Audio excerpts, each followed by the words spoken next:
had rejected him because alikuwa amesukuma pahali everyone saw in William Ruto not someone who will ever get far. Lakini kama vile tunavyokumbushwa katika Zaburi 118 mstari wa 22 mpaka 23, the stone that the builders rejected became the cornerstone.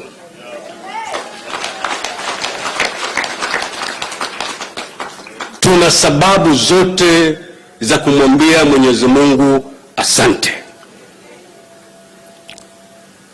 Na sisi ambao tulimwombea, hususan misikiti, makanisa, synagogues, temples.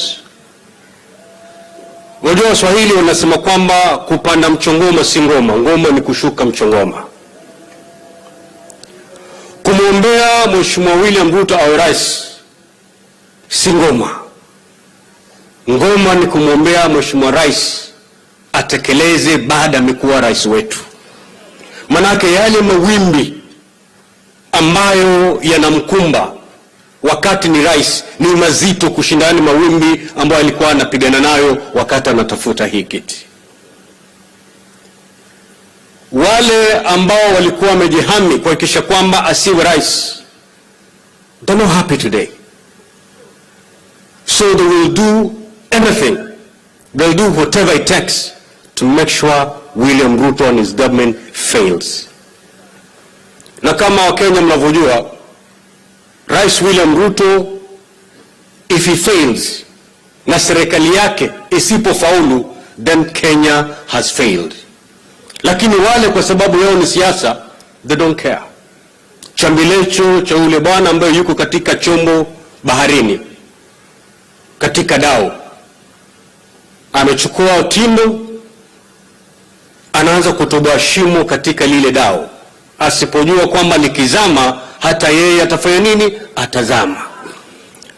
Those people who are fighting the president, in the event that he fails, but we know he won't fail because God is with us, but in the event that he fails, wao, vizazi vyao na vizazi vinavyokuja baada ya vizazi vyao hawajui kwamba wataangamia. And therefore it is important that all of us surround His Excellency the President with prayers, because his success is our success. Mimi nataka niombe viongozi wetu wa dini. If there's a time we need a prayer, it's now. Nakumbuka siku moja kule Karen, baada matokeo yametangazwa, His Excellency called us katika hema kama hivi. Kulikuwa na baridi siku hiyo, na kaita treasury yote kutoka waziri mpaka nani, ili aje atuambie what is the status of the economy and the books of this country. Baada kukaa pale kusikiza, ultimately kuambiwa kwamba the cash in hand when President William Ruto was taking the reins of power, the cash in hand in this country was paltry 90 million. Nakumbuka baada ya presentation ya treasury wakati huo, there was 1 minute of silence, not prompted by anyone. There was a minute of silence. Baada ya ile dakika ya kutojua tuseme nini, nakumbuka rais alituangalia na akasema, gentlemen, we have work to do. So ile mzigo ambaye aliwekwa kwa kichwa baada ya uchaguzi ni mzito kushinda ule mzigo alikuwa nao wakati anatafuta urais. Lakini maandishi natuambia kwamba Mwenyezi Mungu hawezi kupatia mzigo na akose kupatia nguvu za kubeba mzigo ule. We pray kwamba Mwenyezi Mungu atampatia nguvu rais wetu za kubeba mzigo huu. His Excellency is faced with very hard choices, and he has to make very tough decisions.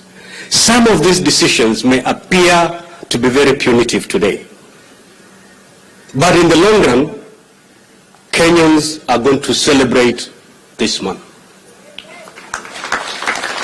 One of the most difficult decisions the president had to make, because he was faced with two options. Baada kuambiwa the economy is in this state, he had two options. Either to run to the international financial market and continue the borrowing, because it has been the order of the day, or to stop the borrowing and say kama Wakenya tuna madeni ya kutosha. Ukiona inch, if you see a country giving its primary installations as collateral for loans, jua tumefika pabaya. Hapo ndipo tulikuwa sisi kama Wakenya when the president took over the reins of power. He could have decided to make a very popular decision.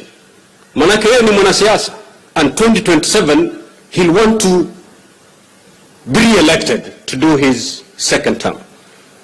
He could have chosen the easiest and most popular path, to borrow more, to continue with subsidies that were not sustainable. Kenyans wangepigia makofi, but in the long run he would have sunk this country deeper and deeper in trouble. The president chose country over self. He decided to make the most painful decision that many people will consider it extremely punitive, but in the long run, Kenyans will celebrate His Excellency. He decided, instead of going to the market and sink Kenya into more debt, the best thing is, let's see how we can be able to raise money locally.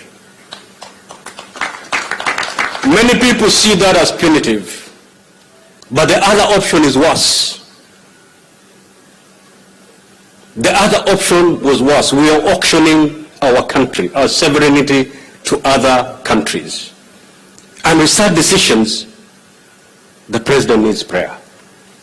Na rais, nataka nikukumbushe wakati ulipokuwa Sagana kule Nyeri. I likened you like kama mganga wa ugonjwa wa jipu. You know, daktari wa jipu, he's never celebrated wakati anatibu lile jipu. Hapongezi wakati anatibu lile jipu. Kwa sababu jipu kupona, kuna kizungumkuti lazima kifanyike. Lazima lifinywe, na yule unomfinya atapiga kelele, hata makofi anaweza kukupiga. Lakini ukilachilia, ataendelea kuwa mgonjwa. Acha kupige, acha matope kurushie, mata kutemee, akuume, lakini ngangana lele jipu.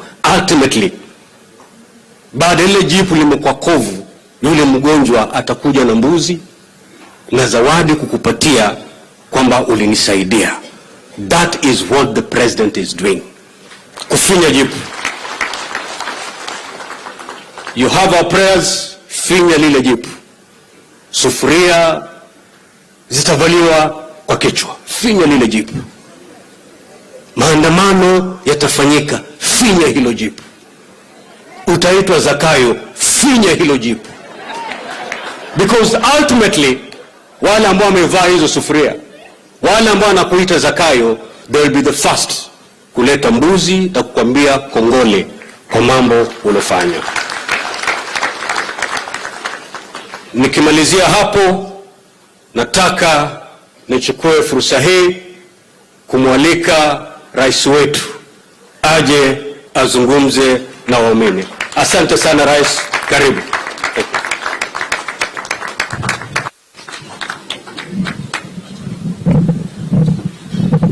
Asante sana, tafadhali tunaweza keti chini. Asanteni.